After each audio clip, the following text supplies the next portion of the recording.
You're listening to Conversations with Chanda, a podcast that unpacks the community's grittiest, most vexing problems, hosted by Chanda Smith Baker.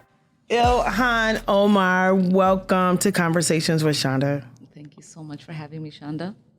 Absolutely. As we get into this conversation, I just want to say I feel like I've known you forever. Yeah, very true. Mm-hmm. And I can't even put a timeline on it. It's like it feels that long. It feels very long. Yeah. And as a result of that, I feel like we have gotten to witness the evolution of each other's leadership. Yeah. And so I just want to start with that because I think I know the catalytic moment that got you to run for office, but I wonder if it is the same moment that actually, in fact, got you into running for your first office. Yeah. Well, I don't know. Maybe other people's observing had that catalytic moment in their heads. I sort of feel like there was no real, for me, there wasn't really a moment. You know, I was also always really thought of myself like as an educator and someone who was very much interested in information, getting people the information they needed, getting people to participate in society. You know, obviously my dad and grandfather were big on democracy and this grand idea of participation and having a voice. And so they were the catalyst of me starting to become an organizer, civic engagement organizer at the age of 14. Oh, wow. And I, you know, that moment, I think for me being able to take my grandfather and sort of be a support system for him because he didn't speak the English language, but he was so eager to participate in our democracy, was a moment that I realized that, you know, so many of our elders are so much more knowledgeable than we are or that we could ever be. But as, you know, you go through different communities, you realize that there are barriers to access for a lot of our elders, and the systems that they want to continue to participate in sometimes are not as welcoming and as accessible. And so for my grandfather, obviously, it was the language barrier. And so I kind of wanted to get rid of that language barrier for a lot of the elders within my community that were like my grandfather. And so worked with other young organizers like NIMCO and others to transform, I think, the way in which our caucuses were conducted and make them have resources in Somali, have translators be in that room there, develop training materials, and, you know, do the 101 on, you know, representation matters conversations, get them to understand the different levels of representation. I think through that process, and then, you know, becoming a nutrition educator later on, I realized that a lot of the work that I was doing in community as an educator had to do with policy. And I realized that a lot of the work that I was doing in like electoral politics had to do with representation. And if you do not have people who have your lens, who understand the challenges that you're going through, and as my grandfather used to say, in a representative democracy, you want to elect people who have fluency in your day-to-day struggles, that I kind of transitioned from, you know, being the person who was like, you have to participate, to being the person like, you have to participate because of A, B, and C, right? Like if we're experiencing housing challenges, you know, we need to vote for this champion on housing. Like if you're experiencing challenges with food deserts, we have to vote for, you know, this candidate who's going to be a champion in creating access. And so that, I think, kind of was the place I felt comfortable with until 2013, when I helped run the campaign of Council Member Andrew Johnson. And he was like, after we won, come work for me as my policy aide. And I loved that opportunity because I got to work on a lot of policies that, you know, I think helped move our city forward. But I also knew that there was more that should be done on a state level. And at the time, we were being represented by somebody who was a legend, but also, was there for 44 years. And sometimes when you are in the system for too long, you become complacent. And so that fluency starts to disappear. Right. And I worked on a couple of campaigns to try to get new energy in that seat. And we weren't successful. And, a lot of my friends who I also worked in training women to run for office, like Lulit Mola and Erin Filardi and Habon Abdullah, were like, you seem really invested in your community having, a voice that represents. And at the time, it was the district encompassed Cedar Riverside, which is where I grew up. And I was living on Riverside Park at the time. And so they were like, you should just do it. And like any other women, I had all kinds of excuses on why, right? I shouldn't be running for office. I had young children. I had a job that was with government and would have to leave and, so I was just coming up with all kinds of excuses. And they were like, well, we'll help babysit. We'll make dinners, we'll try to get you a job that can work with you running for office and all of this stuff. And I think it was sort of God's way of saying, like, this is your time. You should do it. And I think that's why the motto for that campaign was like "Time for Ilhan," because it sort of felt like a calling at that moment. Yeah, I think there's so many components of where I could go with this. So one, my moment for you was actually at the Brian Coyle Center, and when the caucus was a little challenging. Yeah. And so in my mind, it was sort of chaotic, right? Yeah. Because people's sort of care for the democratic process and the process, like it was just a convergence of a number of things that ended up with sort of a challenging evening.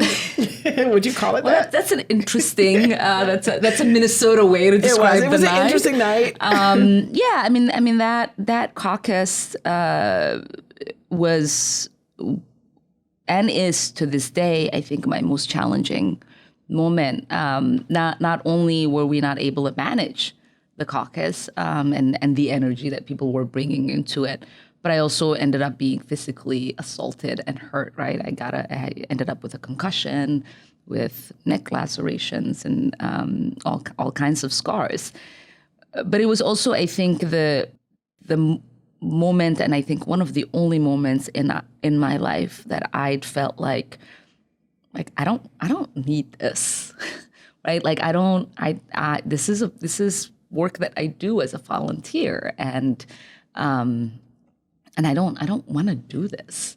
But it was that night going home to my two young children, my two oldest, but they were very young at the time, and waking up the next morning and getting them ready for school and them saying, "Why aren't you ready?" And I was like, I just want to check out for a bit. And they were like, "No, you don't get to do that. The people who want you to check out need to see that you will never check out, that they don't get to bully you in being a public servant. They don't get to bully you in showing up for your community. They don't get to bully you into not fighting for the things that you care about, because that's what you told us." Right. And so they were like, "You get dressed. We're all going." And I have kept that energy since then, and I know that for me, it is not only about pushing through the challenges that I experience, but also pushing through so that my kids and others know that you can push through regardless of how heavy the challenge feels. Thank you for sharing that, because I think that in leadership, it is nearly impossible to navigate it without a squad, right? without support. Yeah. And you talked about your grandfather. You talked about your father, which I do want to talk about your father. Yeah. Raising daughters in a non-gendered neutral world. What does it mean to be a leader in that space? Yeah. You talk about really the expectation and the anticipation of your children, but also the women right? And often we have these people in our lives that see it before we see it. Yeah. And I imagine, like what you just shared, it's like your elders saw it before you saw it, right? Your children saw it when they needed to for you. Yeah. And then the women seen the possibility of your leadership that nudged you forward. How important has that been? Oh, incredibly important. I think I have been blessed in ways that I can't even really put into words, to have always been surrounded by people that see the potential in me, that believe that I am capable of things that I, alone couldn't dream of being capable of. People who see me in rooms that I, might not think myself of being in. And, that was Shelley Sherman, who was my boss when I worked for the University of Minnesota's Extension Department as a nutrition educator, saying, you could help write this curriculum. You could help go with me to teach across the country other educators, what it means to educate the communities about healthy eating. It was Brenda Johnson, even back then when I was in high school, who was like, I need you to be part of this leadership committee to bring our communities together when Edison was experiencing its most violent environment back in the 90s. And it's obviously, people like Habon, who, got tired of seeing, just men in our community taking up space especially in leadership positions, saying, we need to huddle, and I need you to be part of that huddle. And so I, and obviously with being blessed by being raised by my dad and grandfather, who raised all of us girls with the boys with the same expectations, and saying there isn't anything that you can do that your brother that you can't do that your brother can, and that, I think, the internalized liberation that provided for us has always made it easy for us to fight for our external liberation. Yeah. So you said fluency of community. And, I often talk about like proximity to community, but you can be proximate and not fluent. Yeah. And so why is that so important in terms of representation? Yeah. I mean, a struggle is not something you can teach. You can, study public policy. You can, volunteer at a center. You can't unlearn your privilege in the way in which somebody who has experienced deep disparities can speak to what it means to not have privilege, right? And so for me, I always recognize that, and when I'm in spaces where I have less fluency than someone else, I always want them to take the lead in those conversations, because I think that there is something authentic when we can speak to our lived experiences that allow for there to be urgency in addressing those challenges. So, I obviously am someone who, before the age of 8, grew up with real comfort, and then had experienced war, had lost everything, and lived in a refugee camp, experienced hunger in ways that people can't imagine, lost educational opportunities for those pivotal years.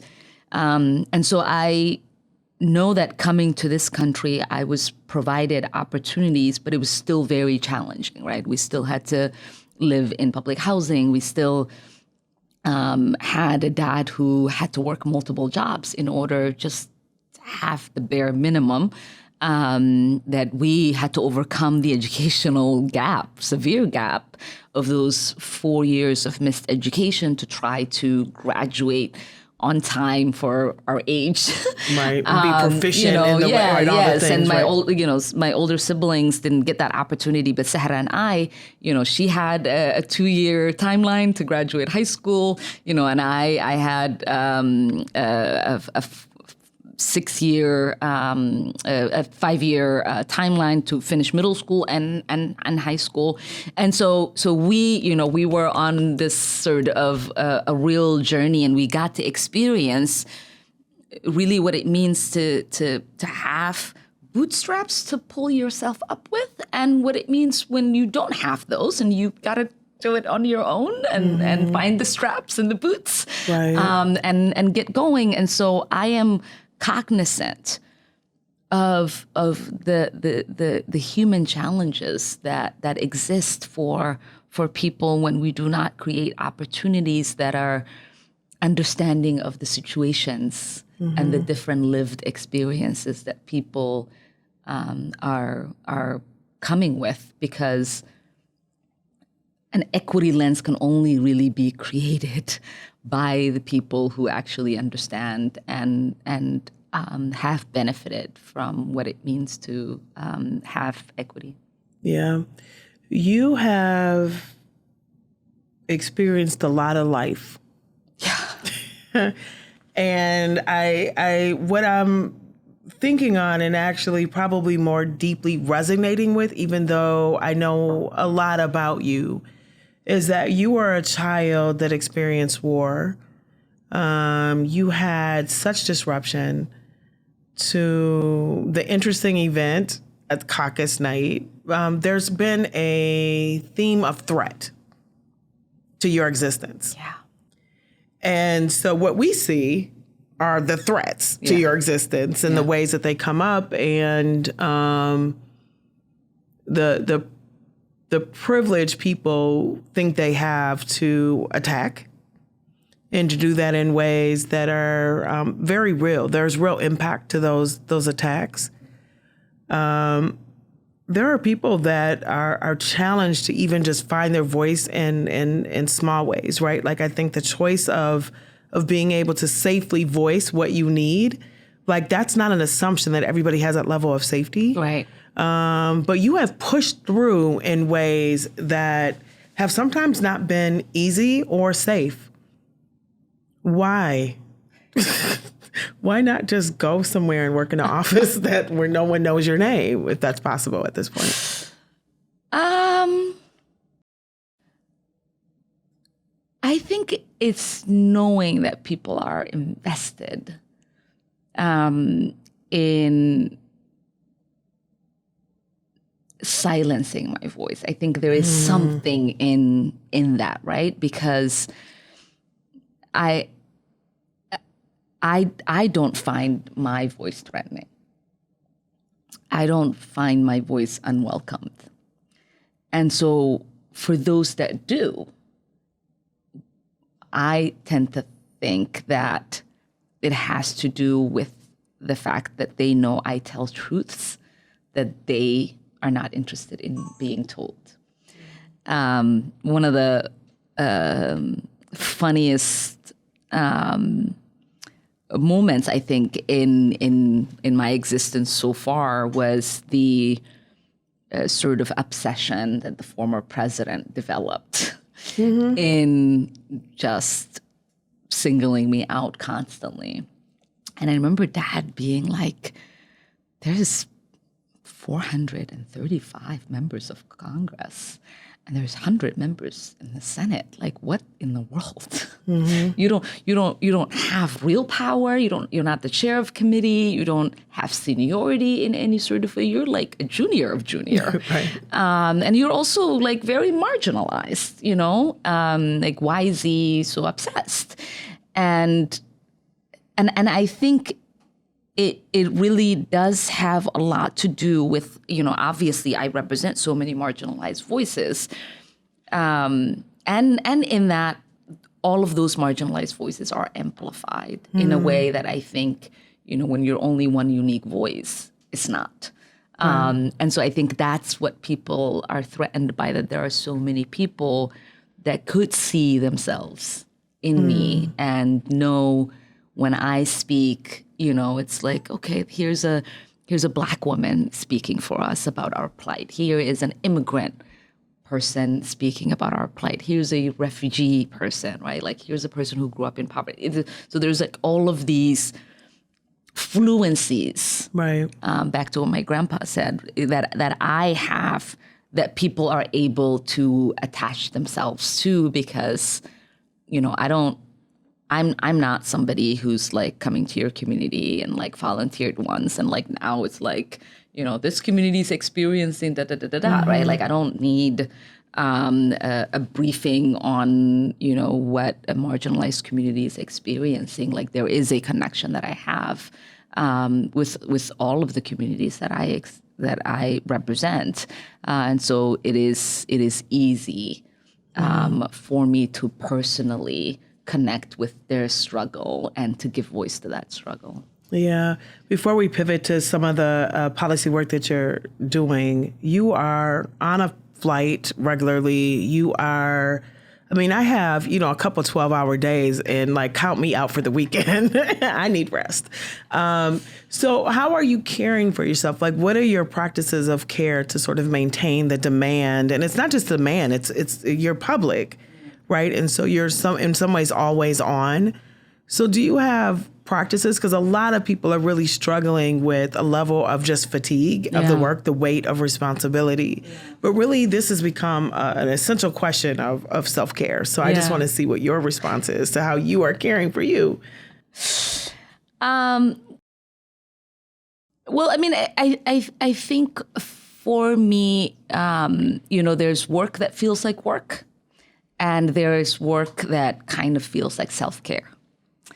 And so I try to balance those two, like yesterday we almost ended the day at Dance City, which is a youth dance group hosted out of North High.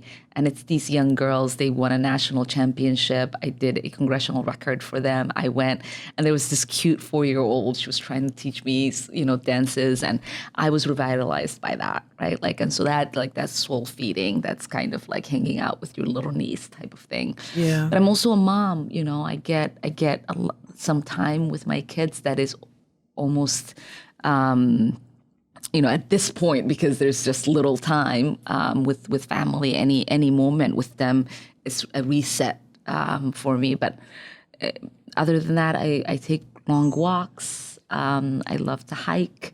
I watch Bollywood movies. They're long, dramatic. There's a lot of joy and singing, and it's 3 hours that you're basically checked out of the world. So those are ways I think I try to reset my body and brain and try to obviously get sleep when I can. Yeah, I think that resonates. I probably do that too, but I hadn't thought about it that way. Yeah. So like even when I have a late dinner, it's someone that I'm doing work with, but I really, really enjoy them. So it's like catching up with someone that you deeply care about and want to support. Yeah. So I get that. Yeah, and so like one of the things that we used to do was these roundtables with constituent groups that I represent. So we had like an African American table, we had Jewish constituent table, we had Latino American table, and so we've decided that like it is better to just do happy hours. Yeah. And so now those tables have become more of a community gathering spaces for us, where it is, yes, we're checking in on work, we're updating each other on what I'm doing on a federal level, what's happening in community, but it's also like fun and light. Like everybody is in there, trying to take notes and all of that stuff. It's just being in community, and those hours don't feel like I'm working. It's like getting to hang out with friends and community. So we've incorporated, I think, a lot of those kind of things to make the 14-hour days here when I'm at home feel less like work and feel more like, being home. For the people that are listening, I don't know if you can hear Ilhan smiling, but as you're smiling, I'm like, this work it gives you joy, clearly, right? It feels really demanding, but like you get joy from doing this work? I do. I have really incredible staff.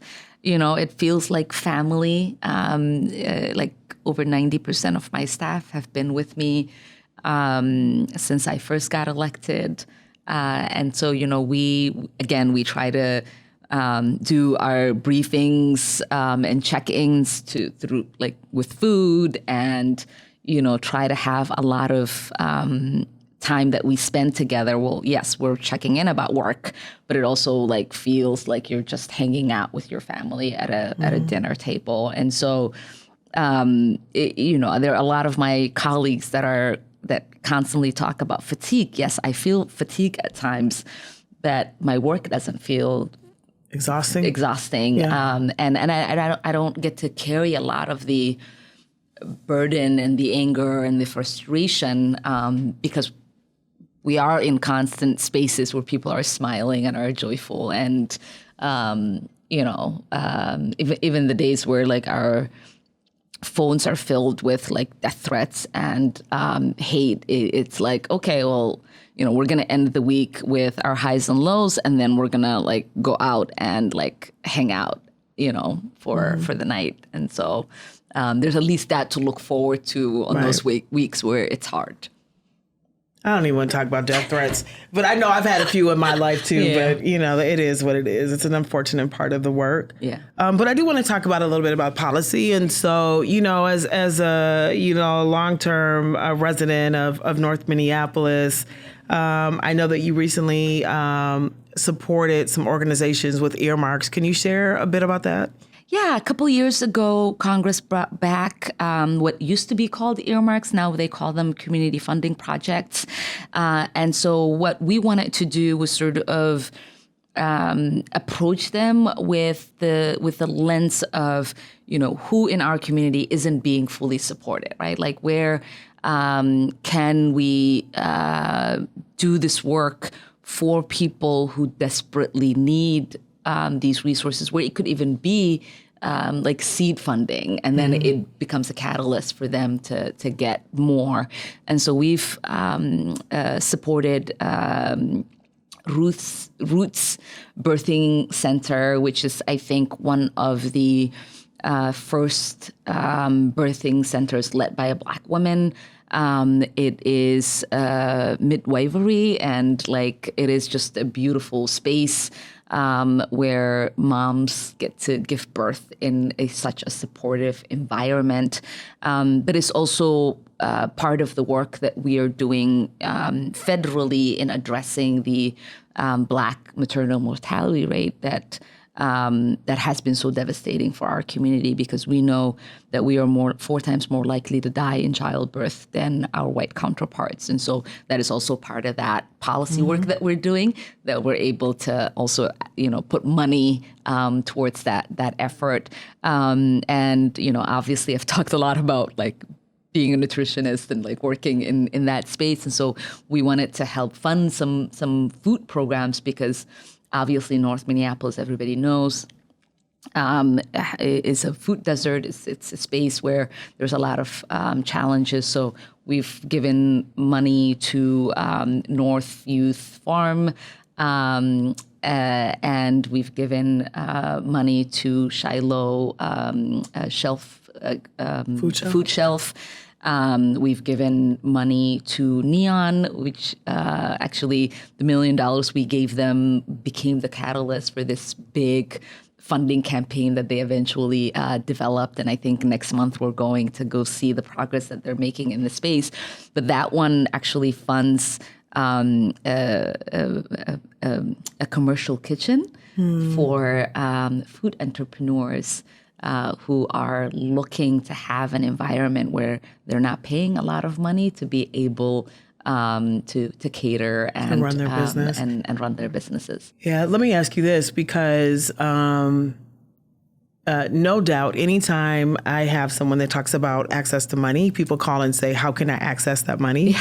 And I usually say, let me try to help you navigate this. And it is a highly competitive opportunity. Clearly, you have to negotiate that with your colleagues in Congress. But, if someone, what did you call them? It's not earmarks. Community funding projects. Community funding projects. So how does someone get to understand that process? And what would you advise them if they hear this and they're like, hey, I think I might want or need one of those? Yeah, so actually they should reach our office right away. So they could be added to one of the seminars that we do, so that when the time comes for the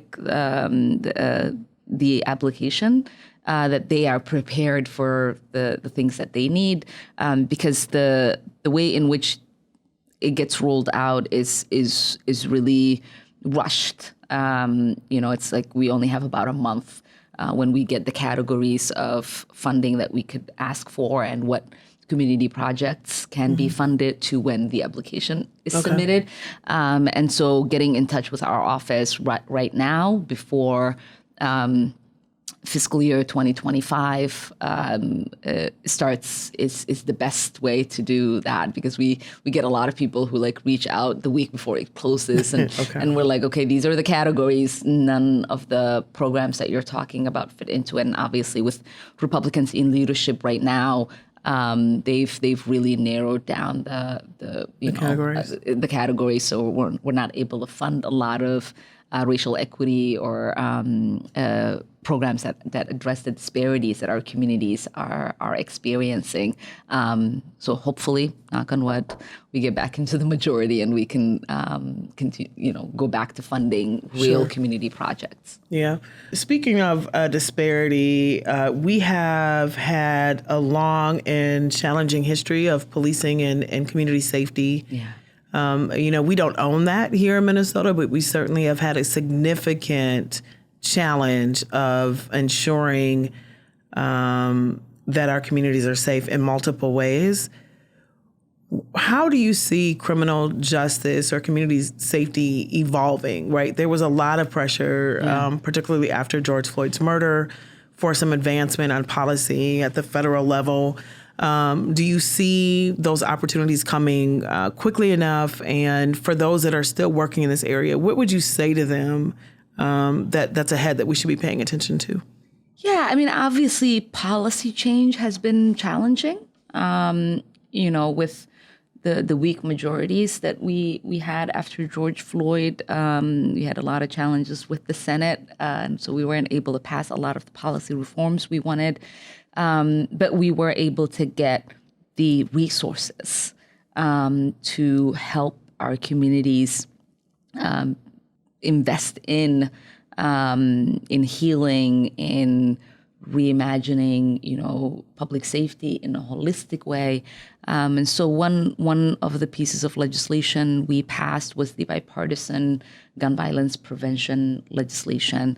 And there was a lot of community violence interruption money. There was money to deal with trauma within our communities. There was money to make sure that those who have been impacted by gun violence then themselves do not become offenders.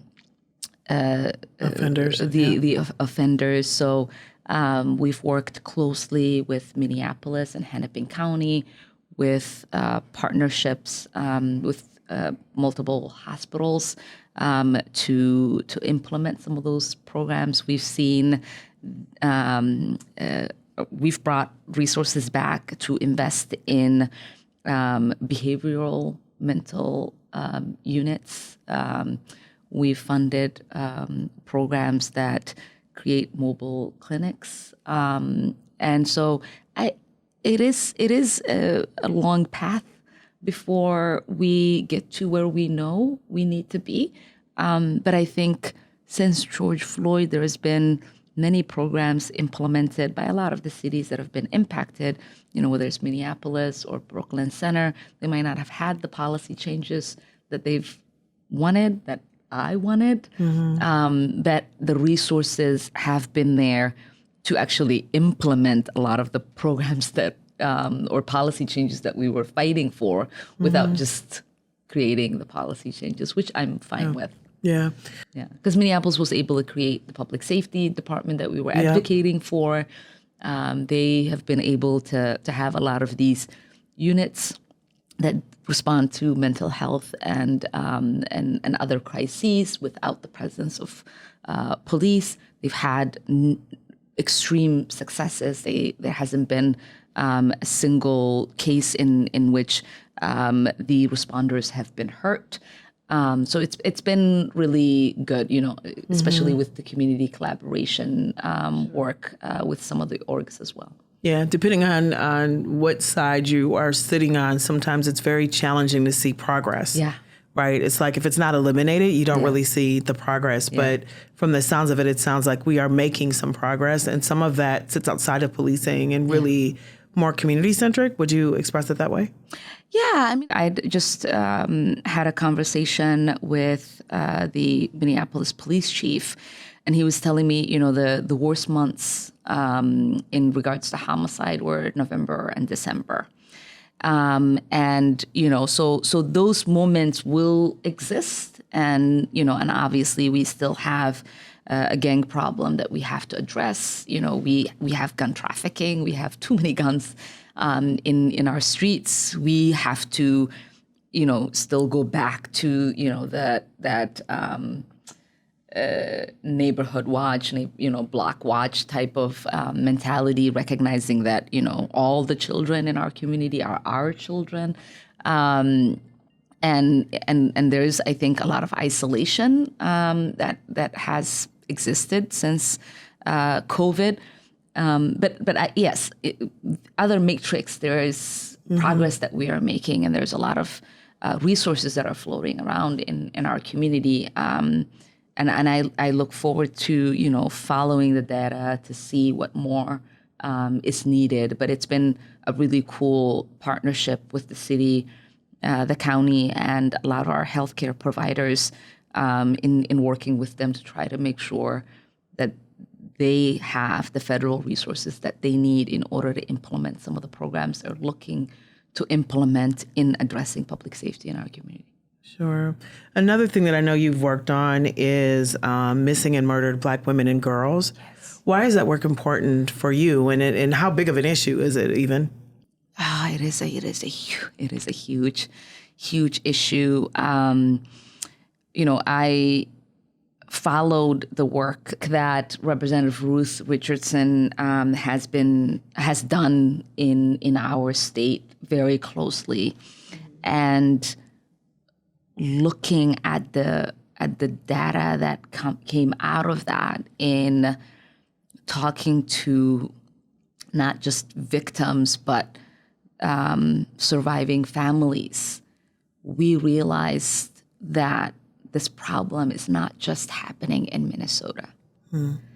This problem is happening across the country, and it needed a federal legislation because every state should be able to get resources to do the training that is necessary around bias. Because many of the families talked about, reporting. Media bias. Oh my goodness. Yeah.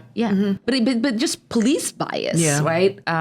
So doing training for that, right? Having the resources and the connectivity to create that communication plan within the police department when somebody goes missing, to do the data sharing across states, to have the data collection. And so we have the whole Congressional Black Caucus, 60 strong, as co-sponsors of the legislation. We have the same amazing advocates from the state that successfully passed and implemented the state version, working with us on a federal level. And we want to, at least if we're not able to pass legislation, because these days it's just becoming harder and harder with a divided Congress, we wanted to have it be similar to what happened with the missing and murdered Indigenous women and girls, where the administration just decides to create this office and invest the resources because our lives matter equally. Our girls and women should be seen and should be saved equally. You've also, the EPA has really stepped up, and I know that often in urban communities, in brown communities, in poor communities, we don't often think about climate change. Why did I say that? Climate change and environmental justice. Yeah. But that's really important work as we look at longevity, we look at the environment that we are living in, the built environment, and other things that are impacting us. And so, I've been thinking a lot about climate change because it was raining today in Minnesota. It's very odd. I think I like it, but I'm also scared of it. I don't know how to feel emotionally about what's taking place in terms of weather in the climate things. And this is not my area, but how important is that? And are you doing work in that area? Yeah, I mean, obviously addressing climate change is one that, one area we've been focused on. But another area I think that for me that has been a severe focus is addressing environmental justice or environmental injustice. And, I think about the ways in which pollution has impacted the health and the well-being of Black, Brown, and Indigenous communities in my district and across the state. That's why we fought for the Inflation Reduction Act and for the bipartisan infrastructure bill to have funding embedded in not just creating policy change, but actual resources. North Minneapolis is a place where there is the highest concentration of youth with asthma in the country, right? We look at what, some of the highways that have not only divided our communities, but that pollution, the ways in which it has impacted us. And so I am glad to see a lot of the resources that we fought now being now coming to our district. Earlier we were talking about $50 million that's coming to the Minneapolis Foundation. They are going to be in partnership with environmental justice groups, and they're going to do micro grants to make sure that the people who are implementing and doing the work are within communities. Because they know best, right? Where they want to see those investments go. And that's just a small piece of the amount of resources that is trickling down into our communities. There's a renewed commitment from on a state level with Governor Walz and state legislators. And so I am excited that in the 2.5 years that we've had with President Biden, that we have been able to not talk about equity, to not talk about disparities in the ways in which it has been done before, but to actually create the investments to close these disparities, to create the kind of equity that we've all wanted, and to do that work with community.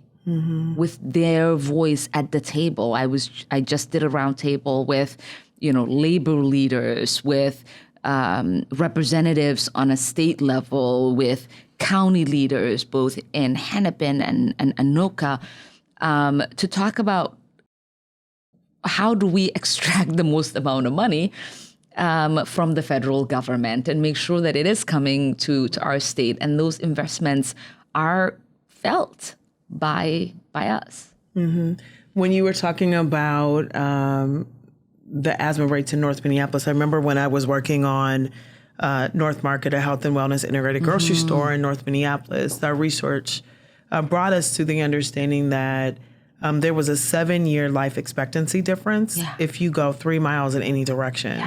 Right? This is a community that I'm from. I'm working here, I'm living here, I'm breathing the air here, I'm drinking the water here.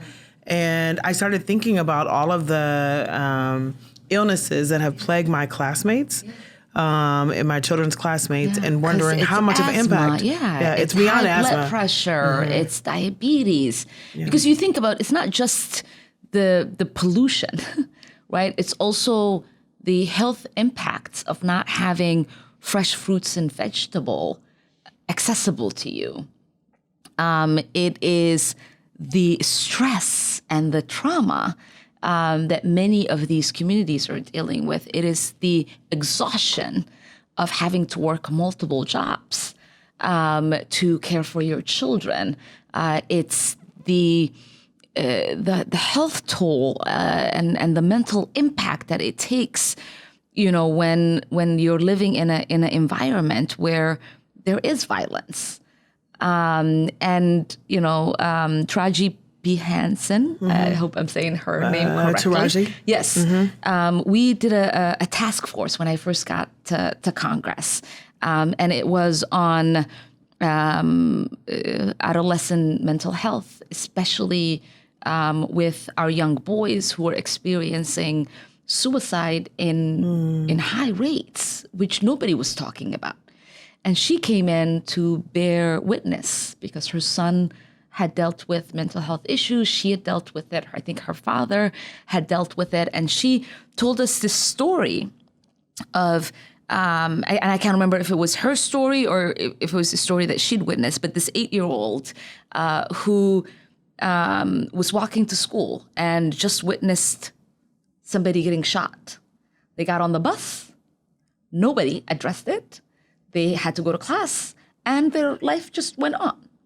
And she talked about the backpack of trauma that our young people are walking into school with, and the ways in which then in the school that they get re-traumatized, right? Because if they're acting up because of that trauma, then they're being sent home, and so there's all of these issues that are compounded.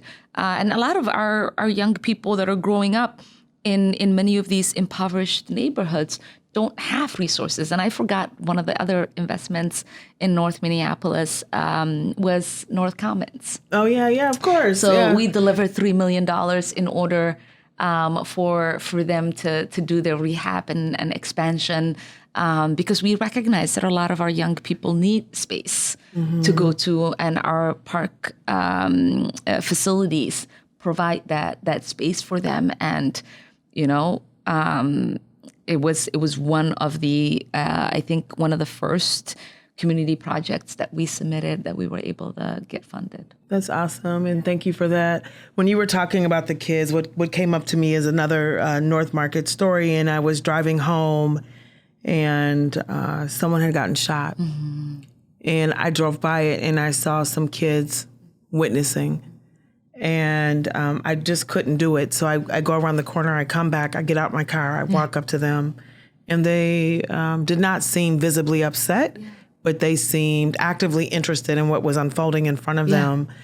And so I'm talking to them, I'm trying to get them to move away. I'm becoming traumatized because I'm in the middle of the scene, and an ambulance shows up.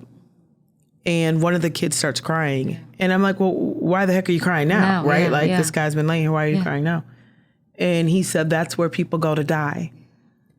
And something clicked in my mind then around, like, right now he's not dead. Like, I can see it, right? Like this interpretation of what healthcare looks like, the interpretation of what violence looks like, what has become numb and what's not numb. And I remember talking with them and saying, I had babies there. Like, babies are born in hospitals. Like, there's a number of things. Like, we're gonna just send some really healthy, healing thoughts. And I think, like, where are some adults for you? And I just remember actively thinking about, what does it look like for community members whose engagement with healthcare is only based in death and trauma, as we're looking at addressing health disparities? And what is our daily role, right? It's one thing for the systems to care for our kids. It's something else for us to care for our kids. And there's ways every day that we can be witness to trauma, and we can help talk through issues in ways that show our humanity our understanding, our testimony, for lack of a better word, of the things that we have been able to live and thrive through. Despite its difficulty. And so, I don't know, you just phrased that up. I can actually see their little faces, and they're probably old now, but yeah, I could see their little faces. But I think that is, I mean, I got a glimpse in my life, in growing up in a community where there wasn't really a hierarchy in regards to race and that kind of stuff. And one thing that I realized when I came to the United States and, was starting to grow up as a Black person in this country, is that there is little reference for our lives. And that was one of the things that we explored in that task force, was like, where are the moments where these young people should have been met with adults, and professional adults, right, within their school system. If you are teaching in North Minneapolis, or if you're teaching in South Minneapolis, are there spaces that are being created where kids, if they did have that experience that morning, they can stop in. Mm-hmm. And for me, when I was in high school, Brenda Johnson's office was that. I know Brenda too. Yes, right. Like that. Like that was. Like it wasn't easy, like growing up in Cedar back then. I'm sure it's still not easy. And a lot of us were like freshly wounded. We'd just survived war. We've only been in the country a year or two. And it mattered, that there was this room, that there was this woman, who, we like could see us in our face when we would walk in, that smile that Ilhan to have is not there. And it was like, do you want to like bring breakfast into my office and chat? And to this day, a lot of us feel her presence. And I just, and I shared a lot of those moments in being part of that task force, because and there's a big report, but I also brought the Congressional Black Caucus here. You did? Yeah, because one of my first talking points when I joined the Congressional Black Caucus was, I represent the worst place for Black people to live. And they were like, what are you talking about? And I was like, the disparities are so acute, and so invisible. Acute and invisible. Acute and invisible, right? Like they are buried in data. And if we are just going to talk about numbers, then my community needs you all. But if we're going to talk about, like what you see in Minnesota, yes, we're progressive, we're doing great, we're number one in everything.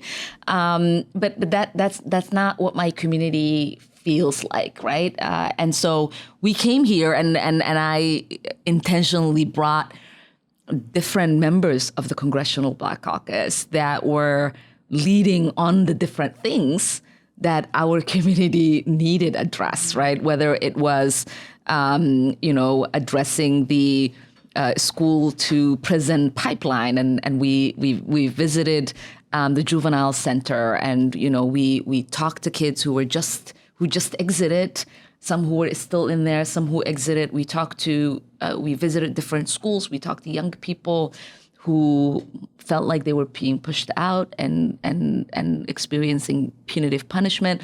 We introduced the PUSH Act out of that.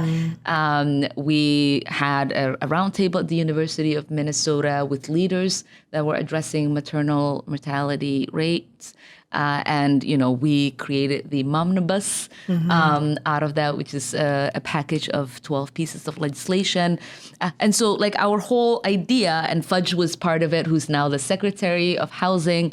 And since she's become the Secretary of Housing, she's come 4 times because she remembers the challenges we had in housing, but also the opportunities because we also have a rich nonprofit history in Minneapolis and Minnesota. So I think that there is a lot to celebrate about, the work that has been done by so many of us, but there's still a lot more work to do. And I am always like that person that's in the room, like, please don't forget Minneapolis and some of the challenges we have.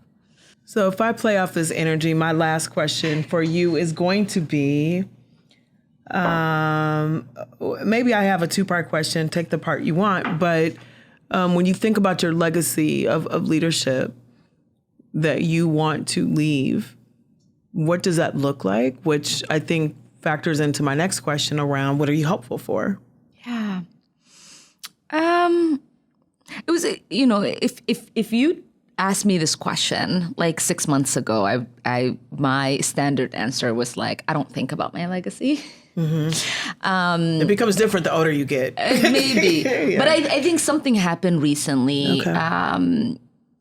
Especially I think in the last couple of election cycles, where so many people who have been elected as firsts, and many of them have been people that I was told that if I didn't change the way in which I was leading, that it would make it harder for others to walk in, in my footsteps.